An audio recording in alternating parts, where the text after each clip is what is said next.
भारतीय वायुसेना ने पाकिस्तान से लगी सीमा पर कई लड़ाकू विमान उड़ाए और अपनी तैयारियां दिखाई।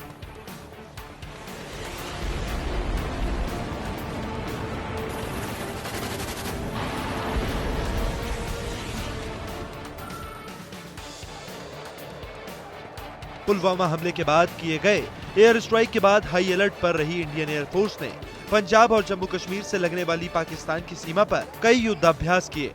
एक साथ कई लड़ाकू विमानों को अग्रिम मोर्चे पर युद्धाभ्यास के लिए भेजा गया था। पाकिस्तानी वायुसेना द्वारा की जाने वाली किसी भी हरकत से निपटने की पूरी तैयारी के साथ भारतीय वायुसेना ने बॉर्डर के पास जबरदस्त एक्सरसाइज की।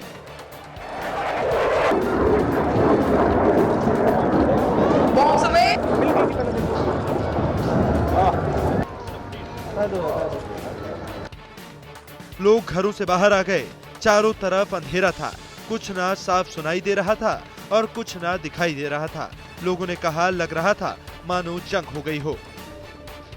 ਇੱਥੇ ਧਮਾਕਾ ਰਾਤੀ 1:30 ਵਜੇ ਦੇ ਕਰੀਬ ਹੋਇਆ, ਬਹੁਤ ਜ਼ਿਆਦਾ ਜ਼ੋਰ ਦੇ ਨਾਲ ਤੇ ਰਾਤੀ ਬਹੁਤ ਹਲਚਲ ਮਚੀ ਹੋਈ ਸੀ ਤੇ ਮੈਂ ਇਕੱਲਾ ਜਾਗ ਰਿਹਾ ਸੀ ਤੇ ਫਿਰ ਸਹੀਏ ਧਮਾਕੇ ਦੀ ਆਵਾਜ਼ ਸੁਣ ਕੇ ਸਾਰਿਆਂ ਨੇ ਸਹੀਏ ਜੀ ਬਾਹਰ ਨਿਕਲ ਆਏ ਜੀ ਤੇ ਪਤਾ ਨਹੀਂ ਚੱਲਿਆ ਕਿ ਪਾਕਿਸਤਾਨ ਵੱਲੋਂ ਹੋਇਆ ਕਿ ਜਾਂ ਪੁਲਿਸ ਨੇ ਕੀਤਾ।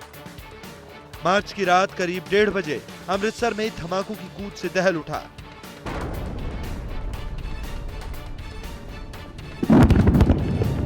हर किसी की जुबान पर एक ही सवाल था कि क्या ब्लास्ट हुआ।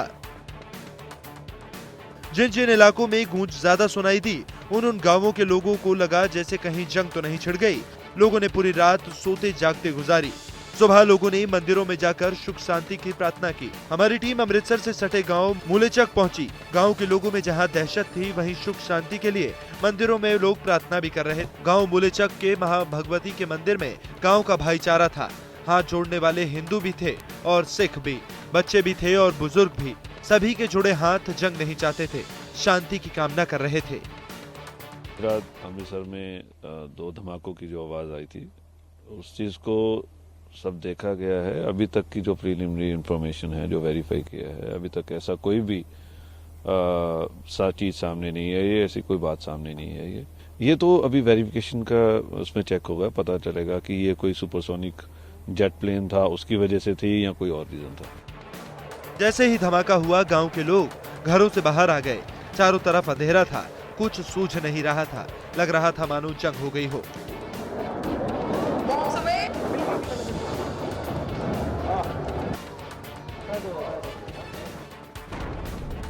भले ही ये सिर्फ हवाई धमाका था, कुछ नुकसान नहीं हुआ था, लेकिन धमाके की आवाज इतनी तेज थी कि आसपास के लोगों के घरों किसी से खड़क उठे।